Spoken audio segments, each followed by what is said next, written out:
పశ్చిమ గోదావరి జిల్లా పాలకొల్లులో 224 మంది అంగన్వాడీ కార్యకర్తలకు 5G సెల్ ఫోన్లు అందజేసిన మంత్రి రామానాయుడు. పాలకొల్లు నియోజకవర్గంలో అంగన్వాడీ కార్యకర్తలకు ప్రభుత్వం ఉచితంగా అందజేసిన సెల్ ఫోన్లను కూటమి నాయకులతో కలిసి మంత్రి రామానాయుడు అందజేశారు.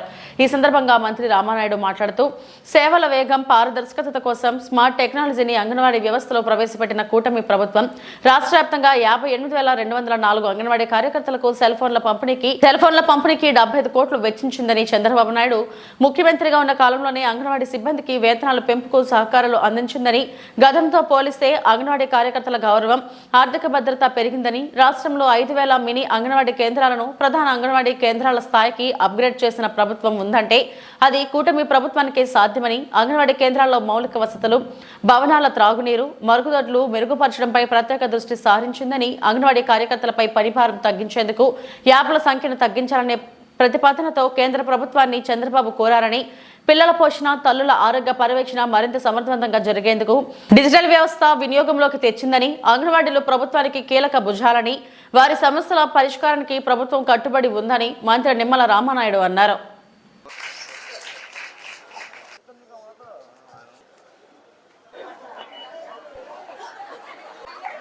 మీ అందరికీ కూడా ఈ సెల్ ఫోన్స్ పంపిణీ సందర్భంగా ఈరోజు ఈ కార్యక్రమంలో మనందరం కూడా భాగస్వాములవడం జరుగుతూ ఉంది. ఈ రకంగా ఆంధ్రప్రదేశ్ రాష్ట్రంలో దగ్గర 58,200 మంది అంగన్వాడీ టీచర్స్కి దగ్గర 75-80 కోట్ల రూపాయలు వెచ్చించి ఈరోజు ఈ సెల్ ఫోన్ల పంపిణీ కార్యక్రమానికి ఈ కూటమి ప్రభుత్వం శ్రీకారం చుట్టిన విషయాన్ని సందర్భంగా తెలియజేసుకుంటూ ఉన్నా. ముఖ్యంగా ఈ యొక్క స్మార్ట్ ఫోన్ ఉండడం ద్వారా కొన్ని సమస్యలు మీరు ఎదుర్కొంటున్నటువంటి వాటిని కొన్నిటినైనా సరిదిద్దాలనేటువంటి ప్రక్రియలో భాగంగా ఈ యొక్క స్మార్ట్ ఫోన్స్ కూడా మీకు పంపిణీ చేయడం జరుగుతున్నటువంటి పరిస్థితి. ఈ రోజనే కాదు, ఆ రోజు 2014లో మొదటిసారి నేను శాసనసభ్యుడిగా ఉన్నప్పటి నుంచి కూడా ఈ రోజు వరకు కూడా నేను కూడా ప్రత్యక్షంగా చూస్తూ ఉన్నా. అందుకే ఎప్పుడు కూడా అంగన్వాడీ టీచర్స్ అంటే ఒక గౌరవం కానీ, ఒక ప్రేమ కానీ, మీ యొక్క పనితనాన్ని బట్టి, మీరు పనిచేసే విధానాన్ని బట్టి ఆ రోజు నుంచి ఈ రోజు వరకు కూడా ఒక ఎమ్మెల్యేగా కాకుండా మీ యొక్క చేసేటువంటి పనులను బట్టి ఎప్పుడు కూడా మీకు ఎప్పుడు ఒక తోడ్పాటును అందించేటువంటి ప్రక్రియను కూడా ఒకసారి నేను కూడా గుర్తు చేసుకుంటూ ఉన్నా. ఆ రకమైన అంగన్వాడీ సెంటర్లు కూడా ఆ రోజు 14-19లో చాలా ప్రాంతాల్లో లేకపోతే కొత్తవి ఆ రోజు కూడా మనం నిర్మాణం చేసి అంగన్వాడీ కేంద్రం నూతనంగా నిర్మాణం చేస్తే మళ్ళీ ఆ నిర్మాణాన్ని కూడా మీ అంగన్వాడీ టీచర్స్ అయితే నేను రిబ్బన్ కట్ చేసి ప్రారంభించేటువంటి పరిస్థితి కూడా ఆ రోజు నా చేతుల మీద నేనే చేసేటువంటి వాడిని.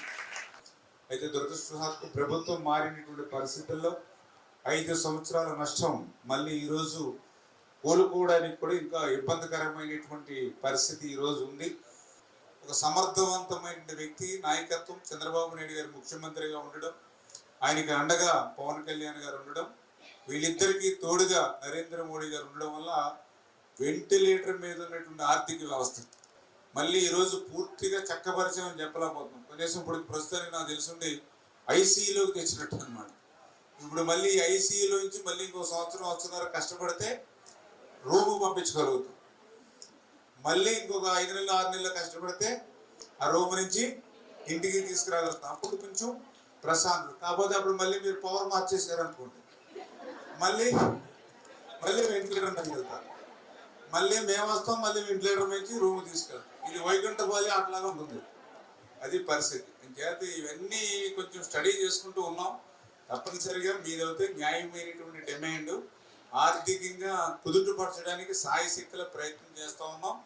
100కి 100% 14-19లో ఏ రకంగా మీకు న్యాయం చేశామో ఆ రకంగానే ఈరోజు కూడా న్యాయం చేయడానికి సాయశక్తుల ఆర్థికంగా కొంచెం బలోపేతం చేసుకుని మీ అందరికి కూడా చేస్తాం. నాకు కూడా అన్ని ప్రతిదీ మీరు ఎదుర్కొనే ప్రతి సమస్య తెలుసు.